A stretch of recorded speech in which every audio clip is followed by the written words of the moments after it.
All right, Coach. How's invite coming up this weekend, right? I mean, we always talk about these kind of events. It seems like a pretty good platform. What kind of competition level do you expect?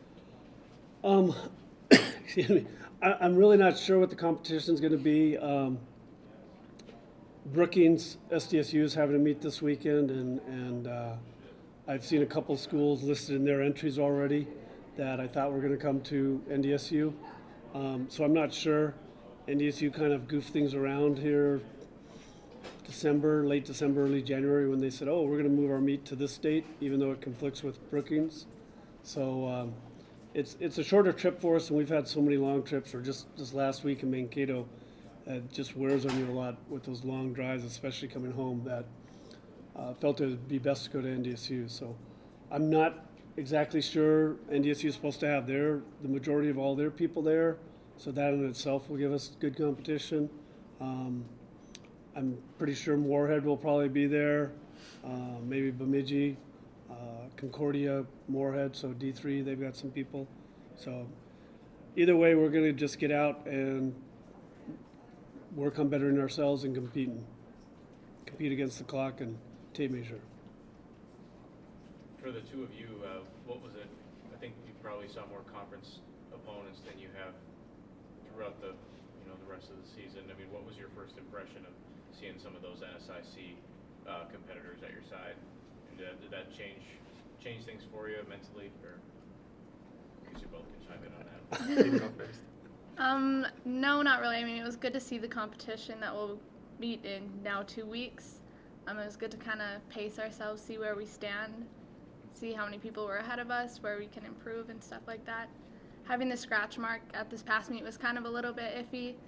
I think we did better than our marks kind of showed for jumping and throwing, but because we only really got one marked for sure, we're not really sure where we stand, but it was still good to see the competition. So considering some of the scores that would have otherwise been scored, with the exception of those scratches, do you feel like, considering where you placed, that you're better than that? Yep. I think I personally, my first jump wasn't my farthest, so I know that I probably could have gone higher in placing, but I don't know that for sure, but I just think so. So that's kind of good. I got a little bit of confidence from that, seeing where I am in the conference. Yeah, and I would say on the track side of things, when you do get to go straight head to head against people that you'll see at conference, it gives you a little bit of taste of what it's going to be like, and just kind of calms your nerves because you know what to expect come 2 weeks from now. So after this weekend, what can you expect, or I guess what did you learn? Well, I guess it's nice to get familiar with the atmosphere and the track just to start with, and then when you actually get to run against people you'll get to run against, it's just you know what to expect, you know what they're like, you might find some tendencies or how they like to run their race, and you can adjust accordingly. Stu, overall, what was your impression of that meet?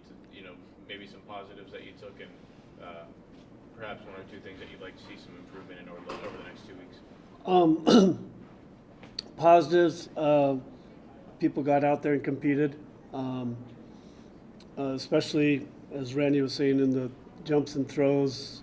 Kind of at the last minute, they decided that the fields were so big that they were going to put a scratch line, and they'd measure your first legal mark, and then after that you had to get past their line, and sometimes they were arbitrary with their line. Like if it looked really close to it, they'd measure that person, and then the next person could be at the same place, but they didn't measure it.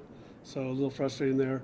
And a couple of the events I know in the throws, they had 3 flights of the weight throw, and nobody in the first 2 flights made it past the scratch line. They got 1 throw, and then the rest they deemed under it. And about a quarter of the people in the third flight were the same way. So it's like they weren't very good at putting their scratch lines. They were just so big. But positives, people competed, people got out there. I think it was a positive, as Tyler said, to get familiar with the facility and the setup, and being able to take that back with us now these next 2 weeks to visualize and kind of put us in that situation, and hopefully take away some nerves when we get there because we're already familiar with it. Even our whole setup of our hotel and meals and that. People having improvements, Randy's, her first jump wasn't her farthest for that day, but it was her PR for her indoor career, or legal marked PR. Tyler had some good marks in his events. We knocked off times in like our relays and that, so there were really, across the board, a lot of positives. Things to work on is just staying healthy, taking care of yourselves. The thing I keep saying, the little things, making sure they're getting enough water and fluids and hydration during the week, and then there at the meet, proper nutrition and sleep. And probably the biggest thing is being positive, and I always tell them, we go into the meet, we always want to come away with something positive, something that we learned that we can help us, so when we get to the big meet, conference, we can put all those different things we've learned together to give us our optimal performance.